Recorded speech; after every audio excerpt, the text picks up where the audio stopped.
मैं जयकृष्ण गोस्वामी फूल कुमारी का कहानी सुनाने के लिए जा रहा हूँ।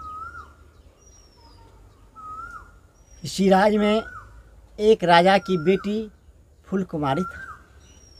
फूल कुमारी फूल के समान सुंदर चांदनवा की तरह रोशनी था। फूल कुमारी जब खुश होता था वो ज़ोर ज़ोर से हंसता था। ज़ोर ज़ोर से हंसने के बाद उसका फूल ज़ोर ज़ोर से हंसता था। उस राज का चिड़िया ज़ोर ज़ोर से हंसता था। उसका प्रजा ज़ोर ज़ोर से हंसता था।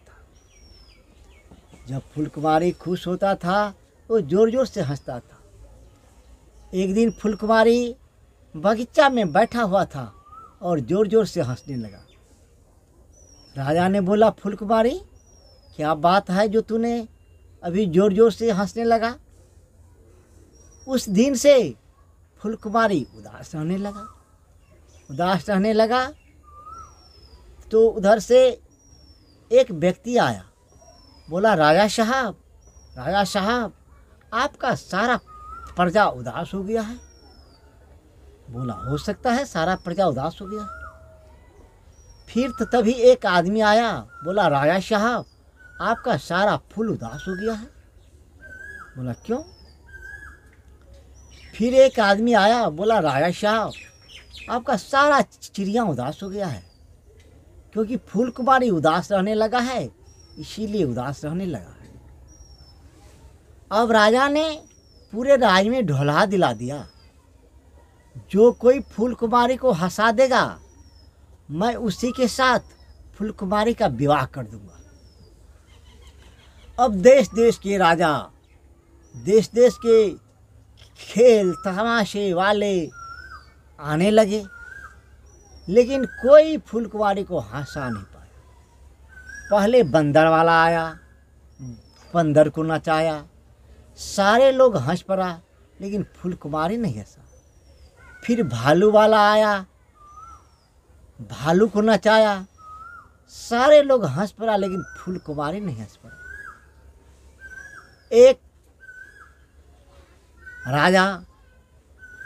राजा बकरा पे बैठा हुआ, सर पे टोपी, लंबी लंबी दाढ़ी बढ़ाए हुए, बहुत बड़ा पेट लिए हुए आया और बकरे को नचाने लगा।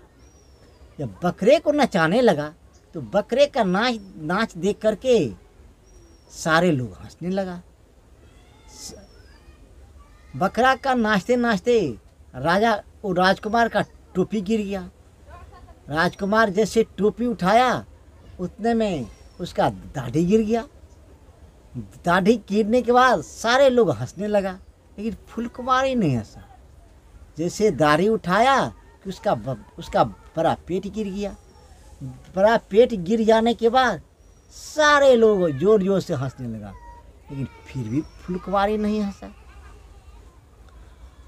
अब राजा सोचने लगा, फूल कुमारी को कौन हंसाएगा? अब इतने में राजा मन ही मन सोचने लगा। अब राजा भी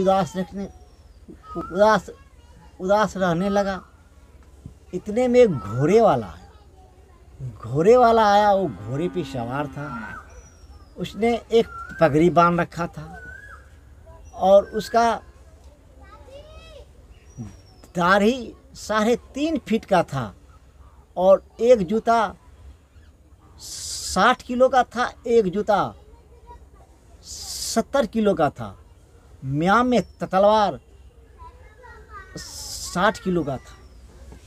अब वो घोड़े को नचाने लगा। घोड़े को नचाते नचाते उसका टोपी गिर गया। टोपी को जैसे उठाया कि उसका दाढ़ी गिर गया। दाढ़ी को जैसे उठाया कि उसका म्याम का तलवार गिर गया।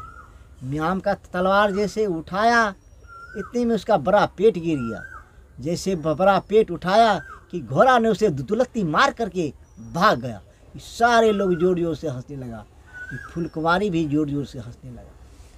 जब फूल कुमारी जोर जोर से हंसने लगा, वो सारे राजा ने बोलने लगा, ये घोड़ा वाला नहीं है, ये कोई राजकुमार है जाओ इसके लिए सुंदर सुंदर कपड़ा ले आओ और सुंदर पोशाक ले आओ, फूलकुमारी का शादी इसके साथ होना चाहिए। और राज दरबार में पूरे राज में ढोलहा दिलाया गया और भोज का प्रबंध किया गया। भोज में अनेक प्रकार का खाना बना,